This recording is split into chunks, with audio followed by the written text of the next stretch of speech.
ESPN game last night. The now 2-3 Knicks lost to the now 4-1 Cavs in Cleveland. Carmelo and LeBron played each other tough, contesting over 50% of each other's shots. Anthony scored 2 points when guarded by LeBron, while LeBron got 11 with Anthony as his primary defender. But LeBron stepped up in the fourth big. Melo did not. Skip, what was your takeaway from this one? Stephen A., you love you some Carmelo Anthony. I love me some Carmelo Anthony. I know it's still early, but my takeaway last night was I was deeply disappointed in Carmelo Anthony when it mattered most. Head-to-head against LeBron James, who was mightily struggling with his shot, Carmelo came up very small for a Knicks team that I think is pretty good. Or let's just say not bad. They're way better than I thought they were going to be. Are they a contender? No, they're not a contender. Could they make a little noise, maybe make some kind of run at the 8th playoff spot? Maybe. I kind of like the team. I like Porzingis. I think he's not going to be a bust. I'll go that far this early. He's 20 years of age, 7 feet 3 inches tall. He's just so long. He's skilled. He's not afraid. Just a baby, but he's got high basketball IQ. I think he's not bad. And I watch these other, Langston Galloway, you've brought him up. He's not bad. Kyle O'Quinn's not bad. Derek Williams, I never liked him before the draft, but in the role that the Knicks have him in, he's not bad. So this team had a chance last night on national television to make an early season statement at the Cavaliers. Beat them, and you go to 3-2. So you're 1 point down going to the fourth. You actually had a big lead in the game, but that's okay. You're just one down.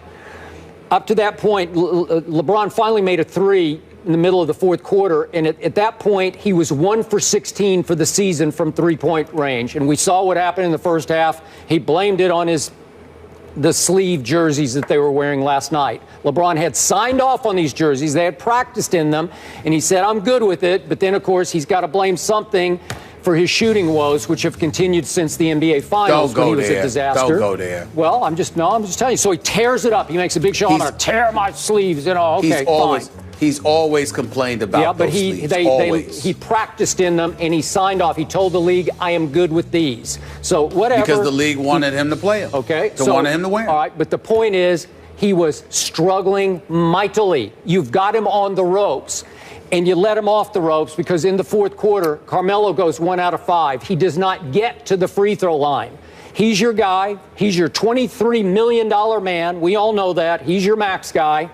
He should be at age 31, still at the backside of his prime in his 13th NBA season. And you just got to play a little bigger than that against the best player on the planet, your close friend LeBron James, who wasn't great in the fourth quarter, but he was way better than Carmelo because he goes 3 out of 8. He did get to the free throw line and made 4 out of 5. He made things happen. He played with much more energy and urgency than Carmelo did in the fourth quarter. Carmelo just looked deadheaded. He looked dead-legged, and he hasn't been great in the other Knicks games this year. I know Kawhi Leonard did a number on him at the Garden. He does that to just about everybody. But Carmelo had the one outburst at Washington. He scored 37. Other than that, the Knicks have kind of won in spite of him or been decent in spite of him. I need to see more because I think this team is looking for him to lift them just one more level up.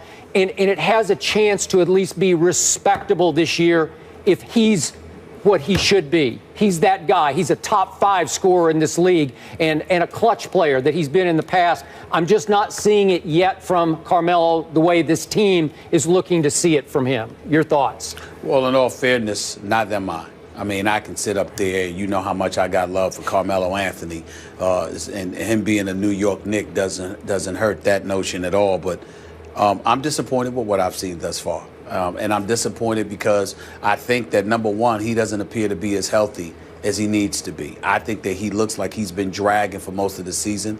I even watched him with the 37-point explosion against Washington, and I still found myself looking at him physically, Skip, and questioning whether or not he was going to last this season. Maybe you will get better as the season goes on. You continue to receive treatment, get yourself in the game playing shape, et cetera, et cetera. and we may see something different. And the upside to this is that Carmelo Anthony can shoot the basketball. So he's not somebody whose exploits and greatness are predicated on, his physicality. It's his ability, being 6'8" and about 240, and his ability to beat you from the outside is what can potentially make him lethal no matter what the situation is, because when he's making shots, what are you going to do about it? But I think what you saw last night in the fourth quarter when he was going up against LeBron James is that LeBron James is in better shape than him. So LeBron James can amp it up to another level, another notch, and really, really do whatever's necessary in order to lift his team to victory. I think we all look at Carmelo Anthony, and even though I'm not going to sit here and say that he's out of shape, Carmelo Anthony has never, ever, ever in his lifetime been in the kind of shape that a LeBron James is in. So I think that has something to do with it as well in terms of the lack of effectiveness last night, because Carmelo Anthony usually gives it to LeBron. Carmelo Anthony usually shows up and plays against LeBron James. I'm just not satisfied with what I'm seeing from him. You know how I'm feeling about the Knicks right now. Certainly they're playing better. Phil Jackson deserves a lot of credit for that because they're playing better. They're playing harder. Porzingis is not a bust. He's a 2 to 3 year project. There's an incredible upside to him, and I think that he'll be fine. But at the same time, when you've got Vujacic in your starting lineup, you got a problem. Jerry and Grant out of Notre Dame needs to learn how to shoot the basketball. Okay, Porzingis is giving you something. Robin Lopez is marginal. We all know this. And that's all you can go. I mean, what do you want me to go with? The Langston Galloways of the world, the Kyle O'Quinns, the Lance Thomases, the Derek Williams. These are serviceable players, decent players. But Carmelo Anthony doesn't have but so much to work with, which means he has to be in the kind of condition mentally and physically to carry this team. And he's not. So I'm not happy with what I've been seeing from him. I understand to some degree why that is. But at the same time, I got to tell you, they're not going to go very far unless Carmelo Anthony is a superstar. No doubt. And he doesn't look like a superstar right now. Okay. Are you suggesting he has not recovered from his knee issue of last year? I don't think he's fully recovered. Wow. I do not. I'm not saying that the injury is an issue, but I think the injury and the kind of setback it caused him conditioning-wise, I think there's a lot for him to overcome, because even when he didn't have these injuries, Skip, he wasn't known as some conditioning guru. Yeah. And so because of it, now you've got the injury, and then that scales you back. Yeah, you're rehabbing from the injury so you can get on the basketball court and play. But the kind of physical conditioning that you're accustomed to having before, it wasn't great. So why would it be great now? Yeah. Stephen A., my fear, and I'm hoping against hope this is wrong, but my fear is that Carmelo has been beaten down by such losing with the Knicks that they've lost so much that he's starting to lose his love for playing basketball, where you just get so tired and you look around at the 20-year-old next to you and the guys you just listed and you're saying, we don't really have a chance. So you lose some heart for it. You lose some zest for going out and competing every night, because you start to think, even at my greatest, I can't lift this team up. Well, let's put it in let's just put it plain and simple. Carmelo will never admit it because he's too classy to do so. But he knows this team is subpar, to be kind. He knows that. He knows he's not playing with a championship, a squad with the potential for a championship. But at the same time, Carmelo loves his money. In an ideal world, he would love to make his money in New York City while they're winning. In a less than perfect world, he'd love to make his money while he's winning, even if it was someplace other than New York. Now, this is no excuse for people to run away and say that I'm saying that Carmelo Anthony wants to get traded from the New York Knicks, because I'm not accusing him of such things. But I will say this, considering how average they are, if he had an opportunity to get his money, which he now has, because he's making $122 million, and you couple that with him playing for a contender, do I think that he'll cry about departing from the Big Apple? Somehow, some way, I suspect he'll get over. Okay, but Knicks fans don't want to hear that this early in the season. They just think you're making $23 million this year. Earn your money.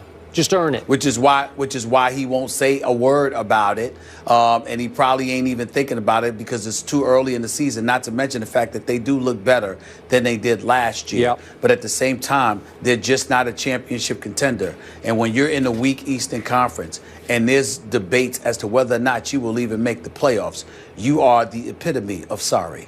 And it just comes down to that. So that's a reality that he has to deal with. He wanted to take the money. He got the money. Nobody can knock him for that. But the price that came with that was staying with the team that's ions away from being a championship contender. And he's going to have to deal with that. And so are New York Knicks fans like myself. As sick to my stomach as it makes me for this team not to be competitive, I have to hold on to a little bit of hope. They do look better than they did last year, and they are playing harder. So I'll give them credit for that. But that's about all they're getting from me. All right, we'll leave it there. Friday, the Knicks host the Bucks at the Garden, and the Cavs are at home again against the Sixers. Tony Romo back at practice with the Cowboys. We're talking about practice. Don't miss Skip's interesting take on Big D's franchise. It better be good. Better be real interesting. You're going to give me interesting?